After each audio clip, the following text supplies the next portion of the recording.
Hey everyone, welcome back to the channel. Today we are talking about Amazon EFS, Elastic File System, one of the most flexible and scalable file system service in AWS. If you ever needed storage that require multiple EC2 instances and can access at the same time, or you want a fully managed NFS file system that grows automatically as you add data. So EFS is exactly what you need. So in this video we'll cover how EFS works, see storage classes, performance mode, mount targets, and how to mount EFS on EC2 Linux instance. So let's get started. First, we'll see what is Amazon EFS. So we'll see important points related to this. So EFS is fully managed file system storage service, and it supports NFS protocol. So remember this point: support NFS protocol Linux only, and work with Linux-based EC2 instance, and can be mounted on multiple EC2 instances simultaneously. So this is important point. Can be mounted on multiple EC2 instances simultaneously, and the use case ideal for shared application, files, content, repos, and scalable workload.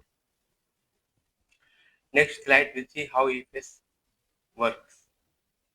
So we have to create a EFS in file system in your VPC. So first step, we have to create EFS file system in your VPC. Second, create mount target in subnets, and each mount target get an IP address. So has its own IP address, and EC2 instance mount using the target IP.